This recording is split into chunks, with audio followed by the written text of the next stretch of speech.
আবারও মার্কিন ঘাঁটিতে হামলার হুমকি দিল আয়াতুল্লাহ খামেনি। ইরানের থাবা থেকে রক্ষা নিয়ে যুক্তরাষ্ট্রে সাইমা ওয়াজেদ পুতুলকে বাধ্যতামূলক ছুটিতে পাঠালো বিশ্ব স্বাস্থ্য সংস্থা। মা শেখ হাসিনার পর সব হারালো মেয়ে।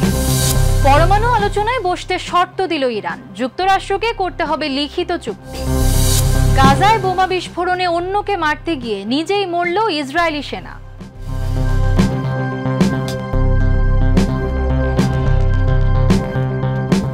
দর্শক, আমন্ত্রণ মাই টিভি আই নিউজে। এতক্ষণ দেখছিলেন শিরোনাম, সাথে আছি আমি আমাতুল আজিজ উর্মি। শাইনি চুলে এখন হবে সব হেয়ারস্টাইল। সিল্কোর দ্বিগুণ শাইনি চুল প্রতিদিন। ইরানের সর্বোচ্চ নেতা আয়াতুল্লাহ আলী খামেনি হুঁশিয়ারি দিয়েছেন, প্রয়োজনে আবারও যুক্তরাষ্ট্রের সামরিক ঘাঁটিগুলোতে হামলা চালানো হতে পারে। 11 জুলাই এক ভাষণে তিনি বলেন, আল উদেইদ ঘাঁটিতে হামলা ছোট ঘটনা নয়, প্রয়োজনে এমন হামলা আবারও হবে। এই হুমকির পর মধ্যপ্রাচ্যে ফের চরম উত্তেজনা দেখা দিয়েছে, যা যুক্তরাষ্ট্রের কৌশলগত অবস্থানকে আরও জটিল করে তুলেছে। বিস্তারিত রিপোর্টে। মার্কিন সামরিক ঘাঁটিতে ফের হামলার হুমকি দিয়েছে ইরানের সর্বোচ্চ নেতা আয়াতুল্লাহ আলী খামেনি। বাঘের এই থাবা থেকে পালিয়ে বাঁচতে পারবে কি ডোনাল্ড ট্রাম্প? মধ্যপ্রাচ্যে নতুন করে উত্তেজনা ছড়িয়েছে ইরান যুক্তরাষ্ট্র উত্তাপে। সম্প্রতি ইরানের সর্বোচ্চ নেতা আয়াতুল্লাহ আলী খামেনি সরাসরি হুঁশিয়ারি দিয়েছেন, প্রয়োজনে যুক্তরাষ্ট্রের সামরিক ঘাঁটিগুলোতে আবারও হামলা চালানো হতে পারে। 11 জুলাই দেওয়া এক বক্তব্যে খামেনি বলেন, আল উদেইদ ঘাঁটিতে হামলা কোনো ছোট ঘটনা নয়, এটি একটি বড় পদক্ষেপ। যদি সিদ্ধান্ত নিই, এই হামলা আবারও ঘটবে। তিনি আরো বলেন, আমরা জানি কোথায় আঘাত করতে হয়। আমরা অঞ্চলের গুরুত্বপূর্ণ মার্কিন সামরিক স্থাপনাগুলোতে হামলার সক্ষমতা রাখি। উল্লেখ্য, এর আগে গত মাসে কাতারে অবস্থিত যুক্তরাষ্ট্রের সবচেয়ে বড় সামরিক ঘাঁটি আল উদেইদে ইরানের ব্যালিস্টিক ক্ষেপণাস্ত্র হামলা হয়। ইরান দাবি করে এটি ছিল তাদের পারমাণবিক স্থাপনায় যুক্তরাষ্ট্র ও ইসরায়েলের যৌথ হামলার জবাব। এদিকে মার্কিন প্রতিরক্ষা দপ্তর পেন্টাগন আল আরাবিয়া ইংরেজিকে নিশ্চিত করেছে, ইরানি ছোড়া অন্তত একটি ক্ষেপণাস্ত্র আল উদেইদ ঘাঁটির অভ্যন্তরে আঘাত হানে। স্যাটেলাইট চিত্রে ধরা পড়ে ঘাঁটির একটি গুরুত্বপূর্ণ রেডম ক্ষতিগ্রস্ত হয়েছে, যেখানে সামরিক যোগাযোগ ও প্রযুক্তি সরঞ্জাম রাখা হয়। এই ঘাঁটি যুক্তরাষ্ট্রের central command and forward headquarter, যেখান থেকে গোটা মধ্যপ্রাচ্যের মার্কিন সামরিক কার্যক্রম পরিচালিত হয়। খামেনির বক্তব্যে ফের উত্তপ্ত মধ্যপ্রাচ্যের নিরাপত্তা পরিস্থিতি। এই হুমকি ও প্রতিক্রিয়া মধ্যপ্রাচ্য যুক্তরাষ্ট্রের অবস্থানকে আরও জটিল করে তুলেছে। বাড়ছে সামরিক উত্তেজনা। সময় প্রমাণ করবে কোথায় গিয়ে থামবে এই বাক যুদ্ধ। মা শেখ হাসিনা প্রধানমন্ত্রিত্ব হারানোর পর বড় ধাক্কা খেলেন মেয়ে সাইমা ওয়াজেদ পুতুল। দুর্নীতি দমন কমিশনের দায়ের করা 2টি মামলার কারণে বাধ্যতামূলক ছুটিতে পাঠানো হয়েছে তাকে।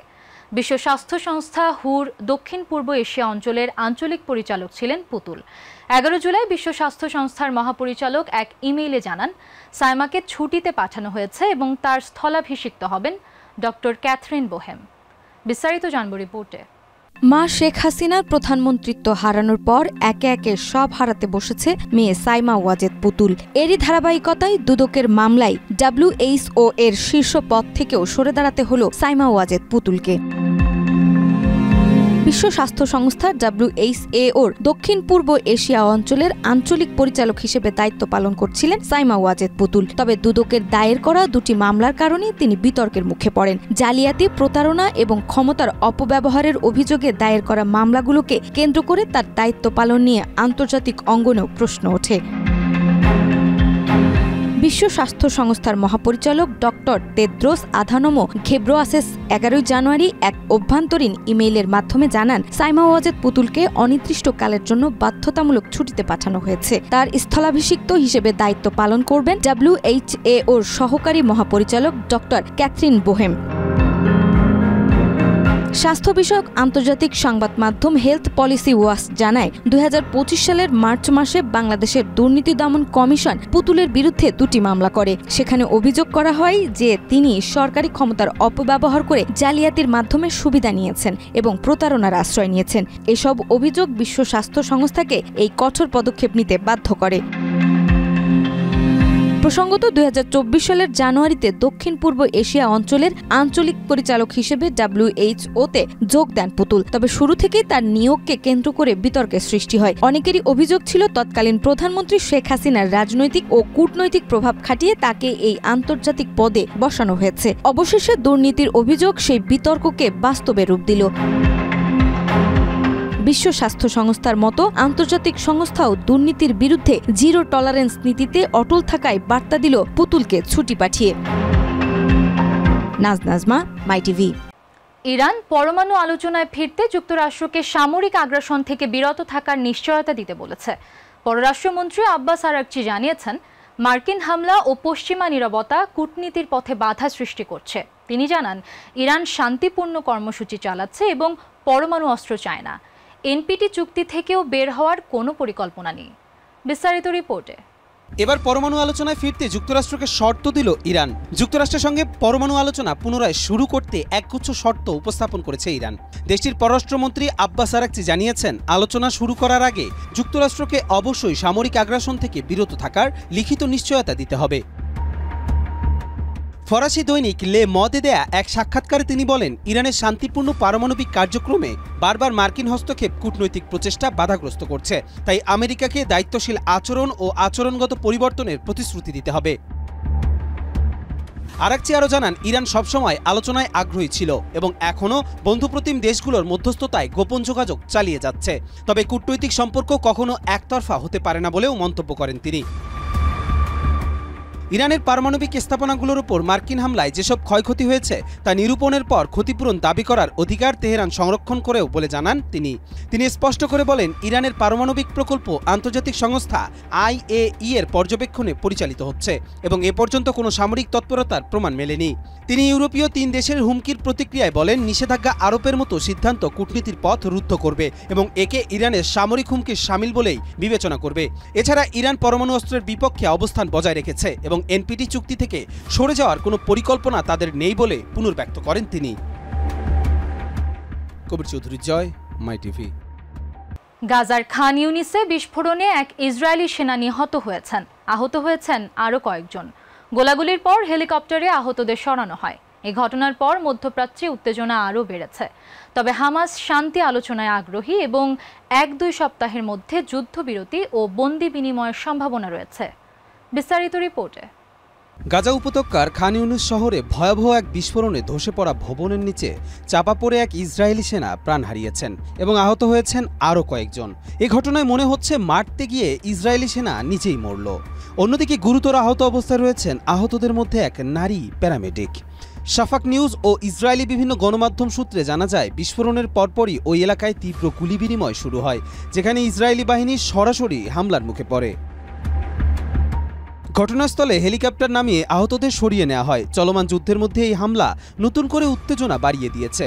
ইসরায়েলি দৈনিক ইয়েদিওত আহারনোত বলছে, গত জুন মাস ছিল 2025 সালের মধ্যে সবচেয়ে রক্তক্ষয়ী সময়, যখন অন্তত 20 সেনা কর্মকর্তা প্রাণ হারান। তাদের অধিকাংশই গাজার দক্ষিণাঞ্চলের হামাসের সঙ্গে সংঘর্ষে নিহত হন।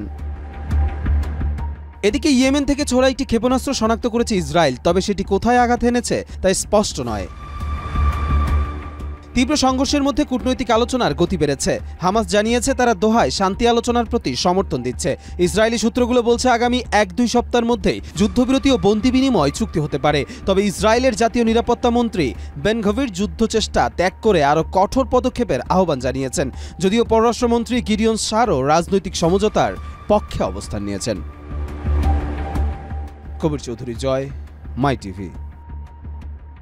মধ্যপ্রাচ্যে উত্তেজনার প্রেক্ষাপটে যুক্তরাষ্ট্র তাদের নাগরিকদের ইরান সফর এড়িয়ে চলার পরামর্শ দিয়েছে। বিশেষ করে দ্বৈত নাগরিকত্বধারীরা বেশি ঝুঁকিতে রয়েছেন বলে জানায় পররাষ্ট্র দপ্তর। ইরানে মার্কিন নাগরিকদের নির্বিচারে আটক করার নজির রয়েছে এবং বর্তমানে 3 জন মার্কিন নাগরিক সেখানে বন্দী আছেন। বিস্তারিত জানব রিপোর্টে। এবার মার্কিন নাগরিকদের ইরান ভ্রমণে নিষেধাজ্ঞা দিল স্বয়ং মার্কিন প্রশাসন। যুদ্ধ পরবর্তী কূটনৈতিক ঝামেলা নাকি সামরিক হামলা, কোন কারণ এই নিষেধাজ্ঞার পেছনে? মধ্যপ্রাচ্যের উত্তেজনা চরমে পৌঁছেছে। এই প্রেক্ষাপটে মার্কিন নাগরিকদের ইরান সফর থেকে বিরত থাকতে সতর্ক করেছে যুক্তরাষ্ট্রের পররাষ্ট্র দপ্তর। বিশেষ করে দ্বৈত নাগরিকধারীরা যেন ইরান ভ্রমণ এড়িয়ে চলেন, এমন পরামর্শ দেওয়া হয়েছে ওয়াশিংটনের পক্ষ থেকে। এক সংবাদ ব্রিফিংয়ে 10 জুলাই পররাষ্ট্র দপ্তরের মুখপাত্র ট্যামি ব্রুস বলেন, ইরানে এখনও নির্বিচারে মার্কিন নাগরিকদের আটক রাখার প্রবণতা রয়েছে। তিনি জানান, দ্বৈত নাগরিকধারীরা সবচেয়ে বেশি ঝুঁকির মধ্যে রয়েছে। যে কোনো সময় তারা গ্রেফতার, হয়রানি কিংবা দীর্ঘমেয়াদী আটকের শিকার হতে পারেন। বর্তমানে 3 জন মার্কিন নাগরিক ইরানে বন্দী আছেন, যাদের বিরুদ্ধে গুপ্তচর বৃত্তির অভিযোগ আনা হয়েছে। যুক্তরাষ্ট্র মনে করেন এসব অভিযোগ রাজনৈতিক উদ্দেশ্য প্রণীত। এই সতর্কতা এমন এক সময় এলো যখন ইরান যুক্তরাষ্ট্র সম্পর্কে নতুন করে উত্তেজনা দেখা দিয়েছে আলোচনার টেবিলে বসা নিয়ে। প্রেসিডেন্ট ট্রাম্পের বিশেষ দূত স্টিভ উইটকফ জানিয়েছে, পারমাণবিক ইস্যুতে আলোচনার লক্ষ্যে তারা ইরানিদের সঙ্গে বৈঠকের পরিকল্পনা করছে, তবে এখনও সুনির্দিষ্ট সময়সূচি ঠিক করা হয়নি বলে জানা গিয়েছে।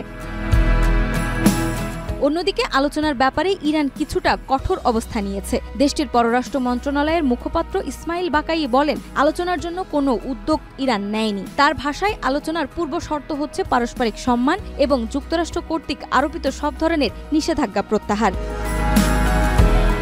সব মিলিয়ে পারমাণবিক ইস্যুতে ইরান যুক্তরাষ্ট্র দ্বন্দ্ব আবারও নতুন করে মাথাচাড়া দিয়ে উঠেছে। যুদ্ধের ছায়া এখনো পুরোপুরি কাটেনি, আর কূটনীতি কি পারবে এই সংকট নিরসনের কোনো পথ খুলে দিতে, তা নিয়ে এখন তৈরি হয়েছে নানা প্রশ্ন। নাজমা, মাইটিভি। ইরানে ক্ষেপণাস্ত্র হামলার পর ক্ষতিগ্রস্ত ইসরায়েলকে সামরিকভাবে চাঙ্গা করতে এগিয়ে এসেছে যুক্তরাষ্ট্র। $25 কোটি বেশি ব্যয়ে তৈরি হচ্ছে যুদ্ধবিমান, হেলিকপ্টার ও গোলা বারুদের ঘাঁটি। মার্কিন সেনাবাহিনীর তত্ত্বাবধানে এসব অবকাঠামো নির্মাণের মাধ্যমে মধ্যপ্রাচ্যে নিজেদের প্রভাব আরও জোরদার করছে যুক্তরাষ্ট্র। বিস্তারিত রিপোর্টে। যুক্তরাষ্ট্রের সহায়তায় ইসরায়েলে তৈরি হচ্ছে আধুনিক বিমান ঘাঁটি। ইরান ইসরায়েল চলমান উত্তেজনার প্রেক্ষাপটে মধ্যপ্রাচ্যে আরও সক্রিয় হচ্ছে যুক্তরাষ্ট্র। এবার ইসরায়েলে বিশাল সামরিক অবকাঠামো গড়ে তুলেছে যুক্তরাষ্ট্রের সেনাবাহিনী। দেশটির যুদ্ধবিমান ও হেলিকপ্টার রাখার জন্য নতুন ঘাঁটি নির্মাণ, গোলাবারুদের গুদাম, রিফুয়েলিং সেন্টার তৈরির কাজ শুরু হয়েছে।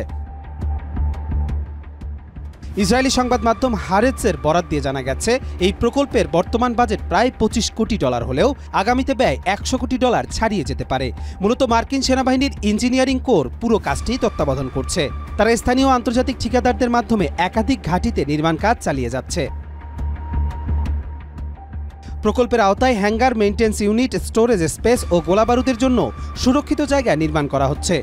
ভবিষ্যতে যুক্তরাষ্ট্রের কাছ থেকে পাওয়া সম্ভাব্য বোয়িং KC-46 ট্যাঙ্কার ও CH-53K হেলিকপ্টারের জন্য বিশেষ হ্যাঙ্গার তৈরির উদ্যোগ নেওয়া হয়েছে। এছাড়া ইসরায়েলের সামরিক সক্ষমতা বাড়াতে বিমান ঘাঁটির বিভিন্ন কাঠামো মেরামতের জন্য আলাদা ঠিকাদার নিয়োগেও কাজ করছে যুক্তরাষ্ট্র। কবির চৌধুরী, জয়, মাই টিভি। দর্শক, এই ছিল আজকের মাই টিভি আই নিউজ। ধন্যবাদ এতক্ষণ সাথে থাকার জন্য।